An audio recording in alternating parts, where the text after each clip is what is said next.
एक डिशची प्राइसिंग कशी ठेवली पाहिजे जर तुम्ही कॅफे किंवा क्लाउड किचन दोन्हीकडे घेऊन चालू? कॅफे आणि मुळात कॅफे किंवा हॉटेलचं प्राइसिंग अशा पद्धतीने ठरवायला पाहिजे. आता कशी होते ते तुम्हाला सांगतो, बिफोर अँड आफ्टर लक्षात येईल, की जर तुमचं कॅफे चालत असेल तर आम्ही पद्धत काय आहे, की तुमचं जाणार, तुमचं कॅफेचे फोटोग्राफ्स काढणार मेनूचे आणि बस त्याला ₹5,000 कमी जास्त करणार आणि आम्ही चालू करणार. बरोबर. बस अशीच पद्धत आहे. किंवा रेस्टॉरंटला पण सेम करतो, की बाबा तुम्ही पनीर बटर मसाला 180ला ठेवलं, मी 170ला ठेवेल किंवा 190ला ठेवेल. तसल्या गोष्टी वर्कआउट होत नसतात. त्याच्यासाठी महत्वाचं काय, तुमची प्रोडक्शन कॉस्ट.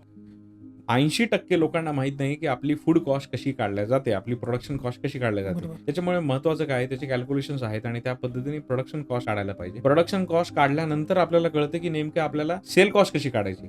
पण त्याच्यासाठी रेफरन्सेस तुम्हाला मेनू काढायचे लागतील, मार्केट सर्व्हेचे लागतील, आजूबाजूला कसे हॉटेल चालतात त्याचे रेफरन्स घ्या. पण तसे मेनू करू नका. सेम त्याला कॉपी पेस्ट करू नका. जर कॉपी पेस्ट तसं करण्यात आलं तर तुमच्या बिझनेसमध्ये सुद्धा मोठ्या प्रमाणात इम्पॅक्ट होऊ शकतो.